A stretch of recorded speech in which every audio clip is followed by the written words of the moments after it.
Hey, you busy? Mm-mm. Okay, let me run something past you real quick. You ever feel like life gets especially difficult or extremely tedious in particular seasons rather than the others? And it just appears that, the Bible does say that God has no respecter of person, but you're like, God, low key, I feel like you're picking on me. I'm looking at everyone else and it appears like they're walking on sunshine. And every time I turn around, it's like a new pressure situation happening in my world, right? And I had a major nugget, a major download. That's my way of saying I just had this epiphany during the most randomest of times the other day. So basically, I make a tea every morning, right? And I use my special honey, and I use a lemon. And the download agent for this particular epiphany was the lemon. And so I'm using a lemon because it cleanses you and it does all these different awesome things for your skin and for the toxins in your body. And I'm looking at the lemon and I'm like, from the outside of the lemon, you can't see what's within it, right? As far as we know, we're picking up just this brown, oval shaped kind of fruit, what have you. And we can only tell what's going on with the lemon oftentimes by the firmness of the outerness, right? So you squeeze a lemon and you feel like it's super mushy. We already know that it ain't no good. Go ahead and put it down. You're good, right? If it's firm, you can look at the colors. So it's different things on the outside that lets us know what's happening inside of the lemon. But it's not until I actually cut open the lemon that I noticed, oh, there was a few seeds neatly packed within the surface of it, right? So I split it in two. I see some seeds on the top on the one side, see some seeds on the top on the other. So I'm like, oh, okay. Now, there's no way from the outside that I would have been able to identify, oh, this lemon has 15 seeds. This lemon has 7. You can't tell that just by looking or grasping or holding the lemon, right? And so then as I cut it, I'm like, wait a minute, I'm starting to see, a symbolicness with how we live our lives. But I want to hold off on that. So I want to still go with the part about looking at the seed.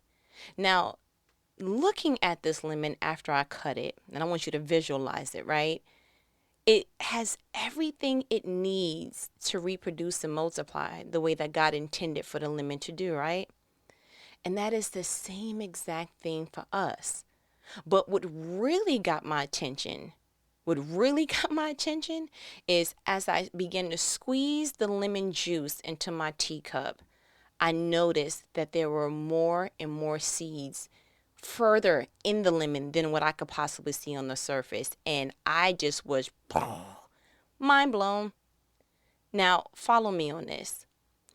The cutting of the lemon is symbolic to how we live our lives because we'll never know what's inside of us. We'll never know what we're capable of until God causes certain things in our lives to cut us to our core. We're thinking, God, why did you let that relationship expire? I thought this person was going to be in my corner forever. Why did that friendship dissolve? And we're looking at all the different things that we're losing. And we're paying more attention to the cut and the feeling of the cut going in our lives rather than what it's trying to expose in us, right? And just the mere fact that if the situation wouldn't have occurred, if God didn't allow a certain situation to come in and cut us, we would have been okay with just being a lemon. Walking around just, hey, look at me. I'm firm and I'm bright and I got all these different things. And you're not even realizing God never intended for you to keep walking around as one whole piece. Because as a whole piece, meaning just as a physical state of a lemon, there's no, what could you do? You can't be lemon juice. You don't even know you have seeds. You don't know what you're capable of or what's impacted in you until God shows you, hey, there's other things and there's another calling that I have on you. I didn't want you just being a lemon with legs walking around on this earth just like, hey, look at me. I'm just surface living and this is all I'm doing. No, unfortunately, I'm going to have to do some incisions with some circumstances and some situations that you deem unfair. But I'm trying to show you there's another elevation, there's another stage to you. You're not just this lemon. You are seed. You are multiplication. You are next level. You are lemon juice. You are lemon slices. You are all these other different things. And you're like, no, God, I just want to stay a lemon. And he's like, but you don't multiply that way. I can't produce more of you. I can't show you next level. I can't plant a whole lemon, but I can plant your seeds. You see what I'm going with that? And the fact that I didn't understand or could even grasp how many seeds was within the lemon until I applied pressure to the lemon. So the pressure in your life is intended to show you that you have way more inside of you than you think. Unfortunately and fortunately, the only way to reveal that is through pressure. Now, pressure does one or two things in our lives. It either stops something or it produces something. But trust and believe, the pressure has an intended purpose. So let's just look at real quick, this is an example off the top. Let's just look at the differences in how pressure is utilized. The same pressure used to birth a child in one situation is the same pressure used to stop a bleeding in a wound in another instance. And if you're not really familiar with that, I remember when I was having my children, right? Natural childbirth, shouts out, because that's a beast. I was told, push on the contraction, because pushing in any other way or any other time frame would have just tired me out, right? And so I was instructed by the nurse, okay, they have a whole monitor, right? You've seen it on all kind of movies and what have you, so you're familiar with that. They have a whole monitor that shows, okay, you're getting ready to have a contraction, and they wait for the contraction. The perfect timing to push is when you feel that extra pressure. No other time do you get results in the labor and delivery room outside of cesarean section, but no other time are you instructed to push, because a good nurse knows I get my best results from this particular woman when she pushes on pressure. Did you receive that? Okay, let that mean what it needs to mean to you. But in the same situation, let's just say that particular woman gets a wound, then you have to apply pressure on that wound to stop the bleeding. And we know all about that. We've seen enough army movies and what have you to see, oh, okay, you take off whatever particle of clothing, an article of clothing, and you go ahead and you tie it up, and you do some self-made first aid, right? But the agent is still pressure. And the thing that I want you to see about pressure is that it's customizable. So pressure in your life is going to look way different than it looks in my life, because God has an intended purpose for your life that may not reflect my life. So you're probably looking at someone else's life and you're going, I don't get it. And they're probably looking at your life on the low saying, I don't get it. How come, man, if I had that pressure, it would be easy. And you're like, if I had your pressure, it would be easy. I'm sure if the woman in labor and delivery had to go ahead and switch out for a wound, she'll be like, yeah, swap, put me in, coach. I'm good on that, right? So the pressure may come in different forms, but it all has a purpose. It's designed for its intended goal, and it needs to be received. So just in another example, real quick, let's just go over something. So the pressure of lifting weight produces muscle.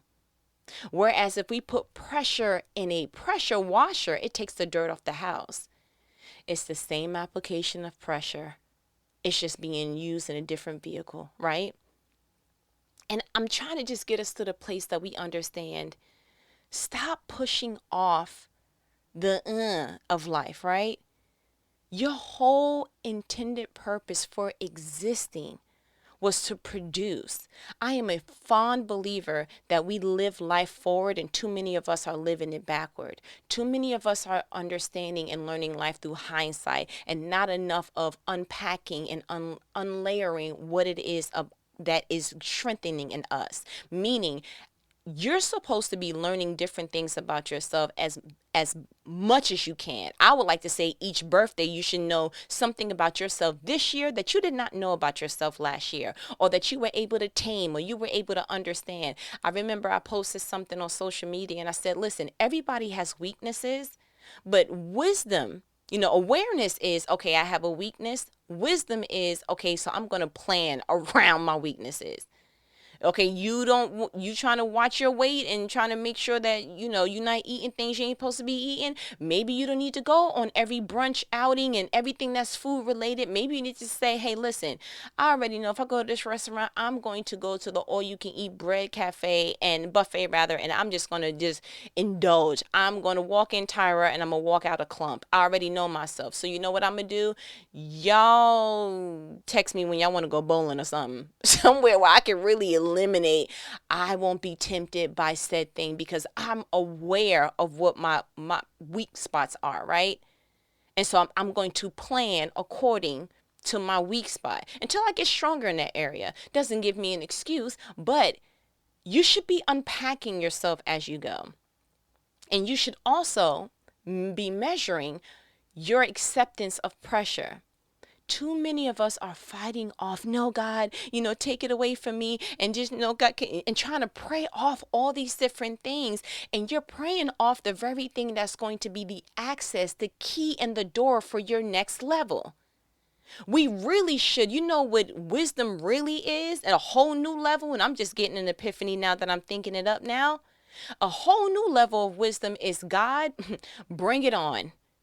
Really and truly, because I understand now looking at life that you only bring things to me that's going to better me. You only bring things to me that's going to bring me to another level. If you brought it to me, I know two things off back. I know that you gave me a way out and that you are with me. I can bet my bottom dollar, if I were a gambler, I can bet my bottom dollar that those two things are guaranteed when it comes to pressure. Too often we go ahead and start looking at pressure like, no, wait a minute. I don't want to experience that. You don't want to experience what? I'm sure, and I said it before and I'll say it again. I'm sure that any parent has said, my goodness, take this teething baby out of my house. I feel like I have a newborn all over again because the pressure of that tooth trying to break those gums. They said it's equivalent to having a toothache as an adult. Imagine having that pain as an infant, right? Now we can go ahead and say, God, let's just pray away that pressure. Matter of fact, I want a baby with no teeth. But you are pushing away the very thing that gives you next level. If you stay a gummy baby, meaning no teeth, you just got gums your whole life, you'll never be able to eat certain foods. You will be on the mushy, mash all my food up. You'll be 45 talking about, can I have mashed potatoes, mashed chicken? You gonna have mashed everything? It's a cutoff point to that, sir, ma'am.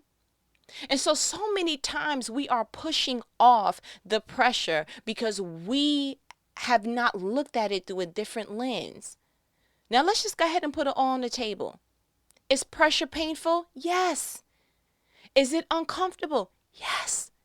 Is it undesirable? Yes. Is it all the uns that we can all the words we can conjure up? Yes. But let's flip it. Stop just looking at it one-sidedly. Flip it and look at it and go, you know what? I've never known pressure to mean stagnant. Pressure has always birthed another level. Pressure has always been an indication that, you know what? You're graduating this level. Guess what? Mediocrity doesn't know you.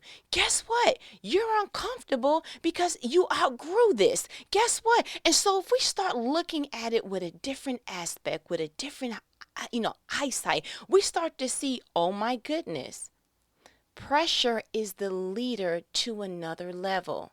Do I want to be on another level? Shake your head, yes. Oh, yes, I do. So what do you need to do? Look at pressure differently. Please don't be the lemon who you just want to stay lemon. And then you're looking at everybody else after a while. You're like, why are you growing? Because they allowed their circumstances to cut them so that the seed can come out, so that the seed can become planted. Because as a lemon, you only stay one lemon. But if I can take the seeds out of you and plant the seeds that's in you after that cut of a circumstance, now you become more than just one. You become plenty. You become bountiful. Do you want to just stay lemon? And that just may be a fair question for yourself. Get to the point that you really ask yourself, have I become okay with just walking around as just one state?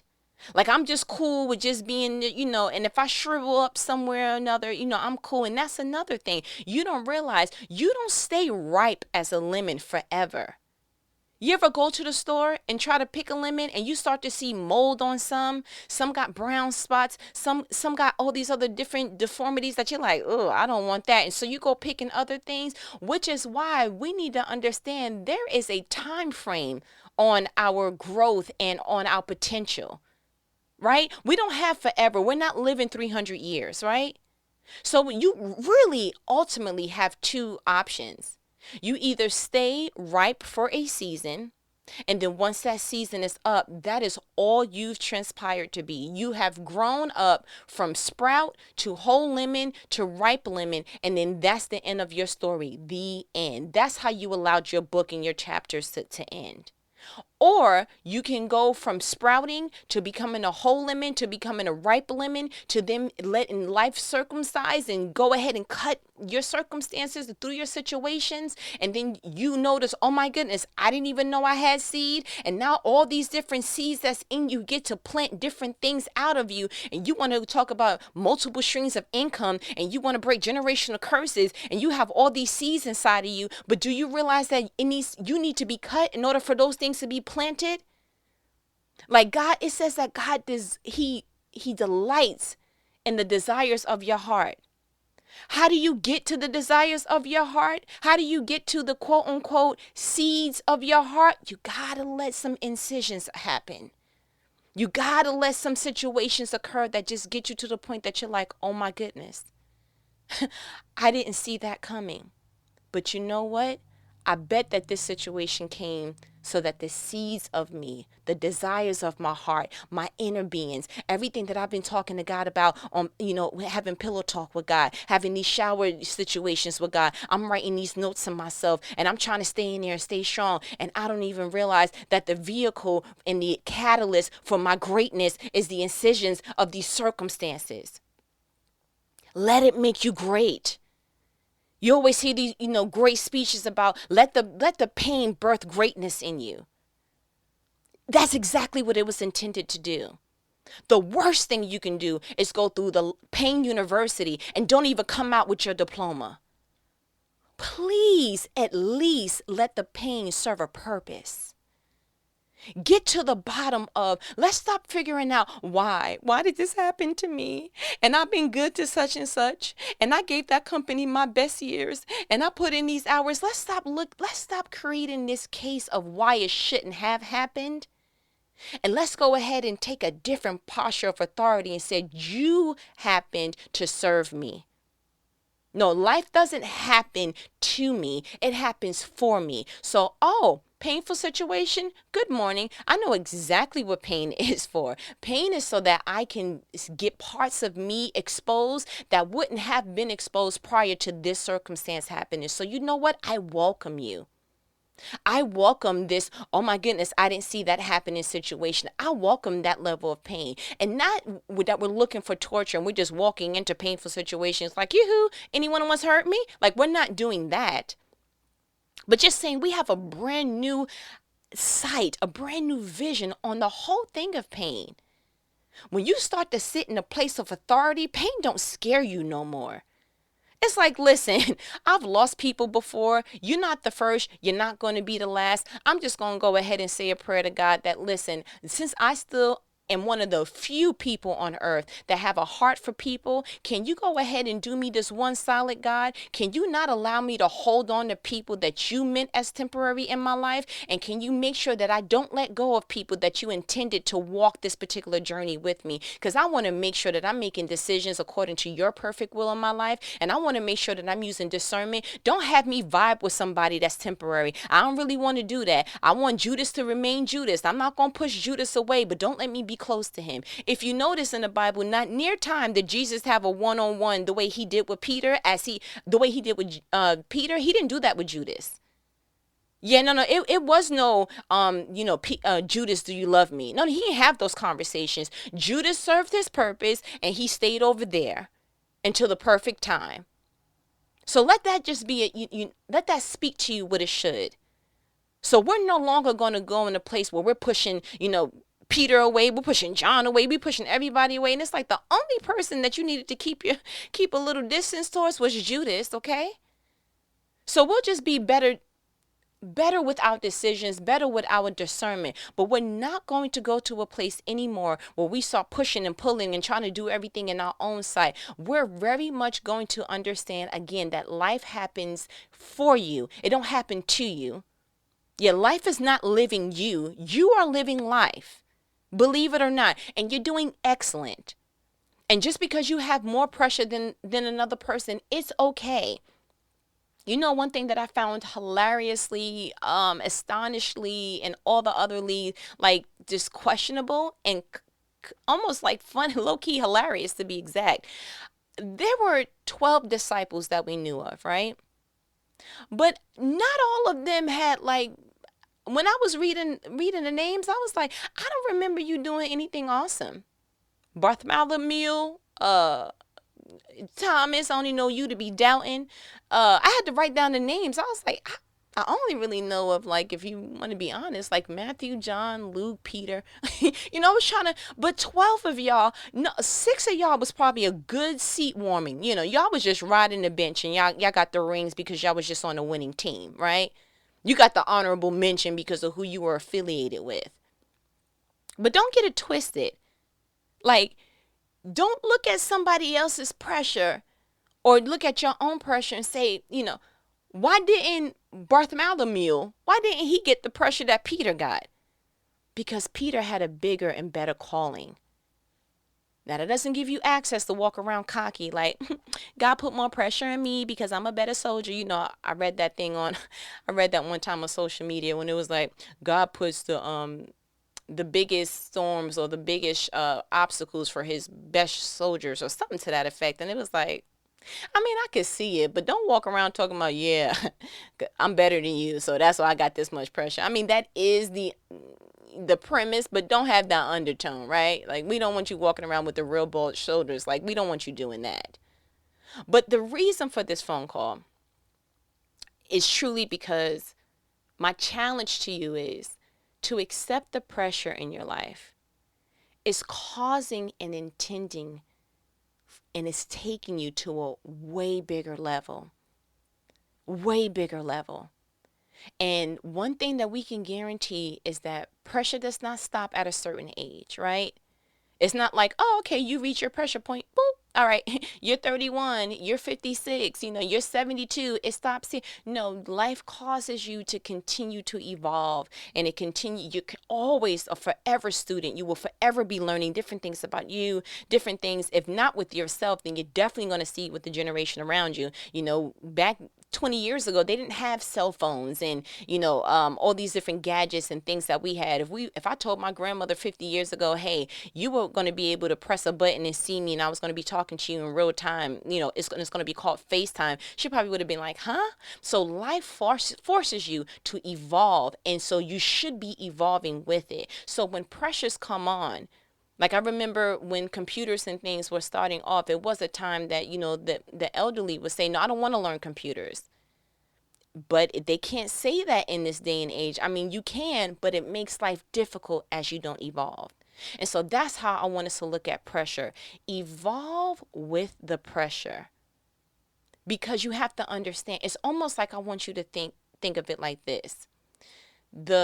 Inside of every pressure is the nugget that you need or the gold coin that you need for your next level. You can't afford not to get that golden coin in the center of the pressure because you're scared or you're trying to shy away from it or whatever your excuse is. So I literally want you to take a true assessment of where you're at right now in your life, because you already know these are life-provoking conversations. I don't want you just hanging up the phone and being like, I'll never look at a lemon the same. No, that was the purpose, but that's not the intended purpose. I want you to take an assessment and look at your life and say, A, what areas is God allowing life to infuse the most pressure? What am I supposed to learn? B, and C, I am going to be committed to get the gold coin out of this pressure because I need it for my next level. If you stay in that vein, if you stay in that posture, I promise you, you'll never look at pressured circumstances the same again.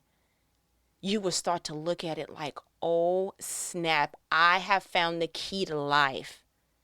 Because the moment that you understand how to tailor life so that it works for you, tailor life so that it no longer makes you feel like you a ping pong, right? You one way, and then the next day it's just like a tennis match. You just like, life is just having its way, right? No, when you start to really fine tune pressure and how to look at certain things, you start to become a champion at this thing called life. And I feel like that's what God wants. That's what he means when he says you're more than a conqueror. You are victorious. You are his masterpiece. You have things inside of you that if you truly knew the why and the reason and why certain things happened, you'll never feel like a weak little inkling again. You'll never feel inferior again in your life. I want you to get your power back. And I want you to understand that as you're going through life, yes, it is possibly going to be uncomfortable. What pressure form isn't? But it does not mean anything more than you are going to the next level. I need you to be brave enough to see a Goliath in a pressure form, and I need you to pick up some pebbles and say, okay, God, I'm going at it. Like, I need that kind of courage, that kind of confidence behind everything that occurs in your life, every single thing. I pray that you no longer look at anything that ever happens from this day forward the same again. I want you to look at every situation like you serve me. You did not come to hurt me. So what is it that you came to teach me? I'm going to get this coin and then you can go ahead and go your merry way. We're not going to look at past breakups anymore or family members or friends that decided they don't want to fool with us no more. We're no longer going to look at that person as, oh my goodness, why? We're going to look at it like that was the vehicle that God chose to drive this lesson in. Let me get this nugget and let me keep it moving. No more hard feelings, no more crying about stuff, no more feeling like, dang. Now, we are human, so yes, you will feel. But we're not going to be in any more emotional ruts. We're not going to be angered by the things that people do. Listen, let Judas do what Judas came to do. Notice, Jesus knew exactly what Judas was going to do. And not once did he blame Judas. He said, listen, go ahead and do what you were called to do, sir. And then that's when Satan entered him and Judas went ahead and ran his merry way. Because Jesus understood the premise. Listen, I'm not going to blame the vehicle. I know what this pressure came to do. And the pressure of Judas was the catalyst of Calvary. That is such a powerful seat. When you can just shun away and just overlook the vehicle that it came in and see the lesson right away, get the lesson and keep it trucking. Oh my goodness, you would be so rare walking this earth that you will almost look like an alien. Like, why aren't you mad at such and such? Why? Oh, if I was you, I would still be crying. I would have lost my mind. Y'all would have this, that, and the third. Yeah, but you know what? You leveled up. You feel me? You leveled up to the point that you looking at pain and you like, what up, bruh? All right, cool. You signing off on the FedEx of the situation. Thank you. And you keep it moving. You take the package, you open it up, you take the contents. As far as you're concerned, pain is just a FedEx for you real quick. You see it pull up, you like, I wasn't expecting this, but let me throw on something real quick. Knock on the door. Hey, what's up, pain? All right, but what did you come to give me? Okay, cool. That's mine. Let me see. That's my name. Okay. Sign where? Okay, cool. Sign. And then boom, pain goes this merry way. You go back in the house and then you kind of figure out, okay, so how do I dissect this and apply this in my life, God? It sounds easy, but you got to have a different mindset. You understand? So that's the challenge. Do an assessment on what exactly is the pressure intended to teach you. Don't be scurrying all around trying to do all these different things outside of the contraction. Let's just focus on the contraction. Let's get what we were supposed to get and let's get out of here. Because pressure wasn't intended to be forever, but it's definitely intended to be your teacher in certain circumstances. Now, I'm confident that you got what you needed out of this conversation. And I want you to go ahead and really, really go ahead and just, do what the challenge is. These challenges is to make you better, because I don't want us walking around bitter anymore. You understand? Okay. All right. But as my good nanny says, all right, I ain't gonna hold you. Go ahead and go buy you some lemons real quick, because actually I'm running low. I'm going to go ahead and probably do a store run and get me some lemons. But I guarantee you never look at lemons the same. You sure won't. All right, so I'm going to call you back after I get some lemons. All right, later.